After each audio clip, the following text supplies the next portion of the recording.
Assalamualaikum warahmatullahi wabarakatuh. Sebelumnya izin memperkenalkan diri, nama saya Fiana Isa Putri dengan NPM 10221187. Saya dari kelas C321 Akuntansi. Saya adalah mahasiswa dari Universitas Teknologi Digital. Di sini saya akan menyampaikan hasil dari karya ilmiah saya. Di sini saya akan menjelaskan mulai dari tujuan hingga metodologi penelitian, atau saya akan menyampaikan dari bab 1 sampai bab 3. Nah, judul karya ilmiah saya yaitu Analisis Pemahaman dan Penerapan Peraturan Pajak terhadap Kepatuhan Wajib Pajak atas Transaksi Online atau e-commerce. Studi kasus pada UMKM online shopping. Laporan ini akan berisikan mengenai pemahaman pajak atas transaksi online atau e-commerce pada pemilik bisnis UMKM online shopping. Nah, mengapa saya mengambil judul ini untuk dijadikan karya ilmiah saya? Karena di era globalisasi ini masyarakat harus menghadapi banyak perubahan karena dampak dari hal-hal baru terus-menerus dan tidak dapat dihindari. Itu tidak dapat dihindari. Tidak ada industri yang luput dari dampak globalisasi. Salah satunya adalah bisnis online atau biasa disebut dengan e-commerce, yang saat ini sedang booming di Indonesia atau ramai di Indonesia dan menjadi tren belanja kekinian bagi sebagian besar masyarakat, terutama generasi milenial yang menuntut segala sesuatunya harus segera. Sistem e-commerce terhubung melalui internet tanpa bertemu langsung antara penjual dan pembeli, sehingga memudahkan hidup orang-orang yang ingin hidup cepat namun tidak repot. Proses pembelian menjadi sederhana dan mudah, terutama ketika pasokan produk yang diinginkan tidak spesifik pada suatu negara, maka bisa mendapatkan produk dari berbagai negara dengan mudah, hanya melalui toko online. Selain memperluas target pasar, mereka juga tidak perlu bertatap muka dengan konsumen. Nah, itu sehingga banyak yang menggunakan transaksi online e-commerce ini, gitu. Nah, maka dari itu saya ingin mengetahui apakah si e-commerce ini sudah paham dan menerapkan peraturan pajak mengenai transaksi online atau e-commerce. Maka penelitian yang saya lakukan ini untuk mengetahui pemahaman seseorang pelaku e-commerce terhadap pajak yang seharusnya dibayarkan, dan untuk mengetahui apakah jika pemahaman tersebut tercipta, pelaku e-commerce memiliki kesadaran akan membayar pajak. Begitu.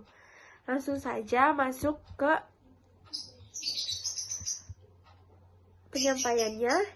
Yang pertama yaitu saya akan menyampaikan mengenai latar belakang, rumusan masalah, tujuan, dan manfaat penelitian. Lalu yang kedua, saya akan menjelaskan mengenai kerangka pemikiran. Yang ketiga, saya akan menjelaskan mengenai metodologi penelitiannya. Nah, yang pertama langsung saja latar belakang. Seperti yang tadi sudah dijelaskan, penelitian ini dilakukan untuk mengetahui pemahaman seorang pelaku e-commerce terhadap pajak yang seharusnya dibayarkan, dan untuk mengetahui apakah jika pemahaman tersebut tercipta, pelaku e-commerce memiliki kesadaran dan kepatuhan akan membayar pajak. Lalu rumusan masalahnya. Yang pertama, bagaimana penerapan pajak UMKM online shopping yang terkait dengan transaksi online atau e-commerce. Yang kedua, bagaimana pelaku bisnis online memahami peraturan perpajakan atas transaksi online atau e-commerce yang diterapkan di Indonesia.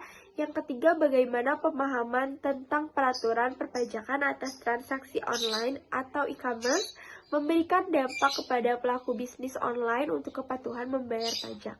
Dan yang terakhir, bagaimana kendala dan solusi penerapan pajak usaha mikro, kecil, dan menengah atau UMKM online shopping yang terkait dengan transaksi e-commerce.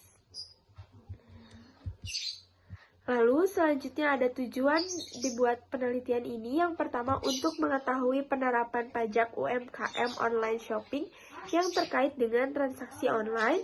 Yang kedua, untuk mengetahui pelaku bisnis online memahami peraturan perpajakan atas transaksi online yang diterapkan di Indonesia.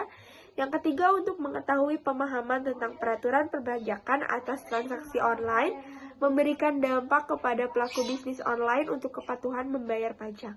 Yang terakhir, untuk mengetahui kendala dan solusi penerapan pajak UMKM online shopping yang terkait dengan transaksi e-commerce. Lalu ada manfaat penelitian, ada manfaat teoritis, dan ada manfaat praktis. Manfaat teoritisnya yaitu untuk menambah informasi tentang kesadaran pelaku bisnis online dalam membayar pajak atas transaksi online e-commerce sehingga dapat memberikan pandangan lebih bagi pemilik bisnis e-commerce dalam hal kepatuhan terhadap aturan pembayaran pajak sebagai wajib pajak atas jenis kegiatan usaha yang mereka jalankan dan dapat melaksanakan peraturan perpajakan atas transaksi e-commerce untuk mematuhi atau memenuhi aturan pembayaran wajib pajak.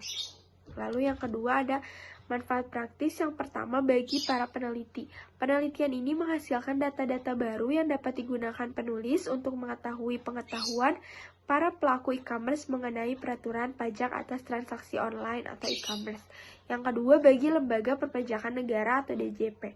Hasil penelitian diharapkan dapat menjadi bahan pertimbangan otoritas pajak di Indonesia untuk meningkatkan sosialisasi mengenai pajak atas transaksi online atau e-commerce kepada pelaku e-commerce di Indonesia. Yang ketiga ada bagi pelaku e-commerce.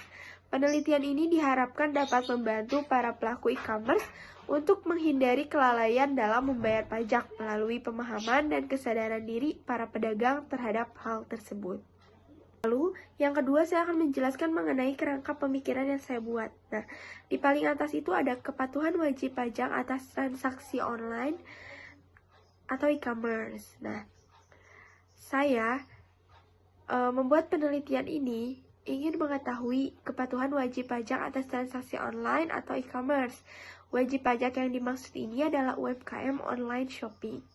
Nah, lalu di yang keduanya, di bawahnya, apakah pemahaman dan penerapan peraturan pajak memiliki pengaruh terhadap kepatuhan wajib pajak atas transaksi online atau e-commerce? Nah, di sini juga saya ingin mengetahui nih, apakah pemahaman dan penerapan peraturan pajak e-commerce ini dapat mempengaruhi kepatuhan wajib pajak atas transaksi online. Gitu.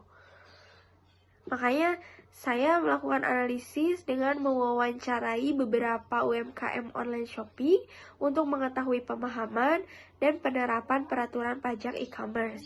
Setelah mendapatkan hasilnya, saya akan menganalisis datanya.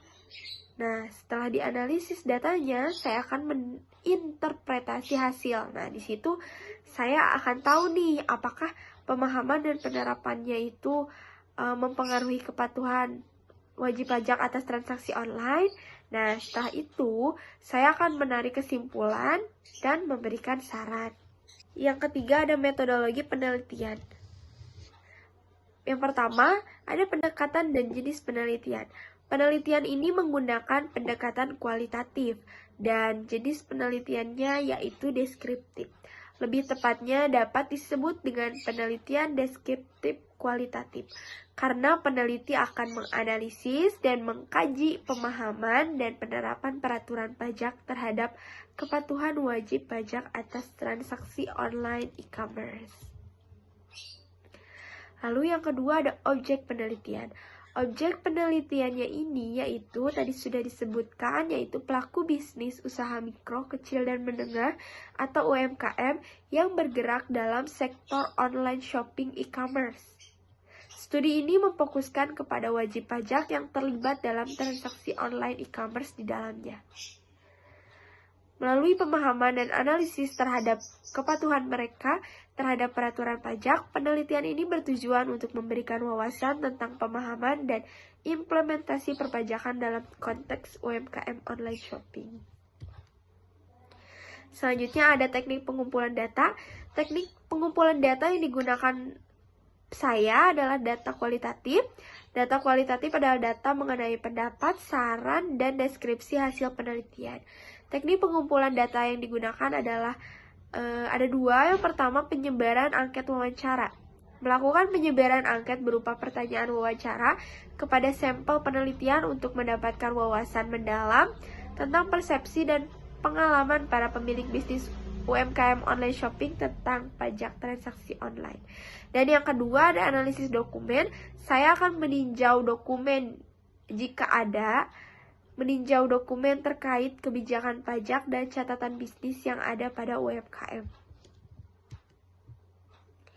Lalu yang terakhir ada metode analisis data. Di sini saya menggunakan teknik deskriptif kualitatif.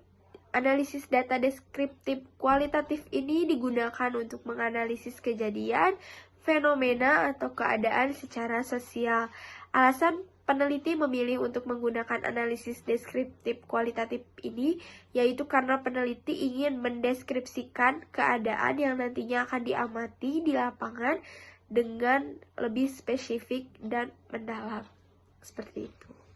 Terima kasih, mungkin itu saja yang dapat saya sampaikan mengenai hasil karya ilmiah saya dari bab 1 sampai bab 3. Mohon maaf apabila ada kekurangan atau kesalahan dalam perkataan, karena di sini juga saya masih dalam proses pembelajaran. Terima kasih. Wassalamualaikum warahmatullahi wabarakatuh.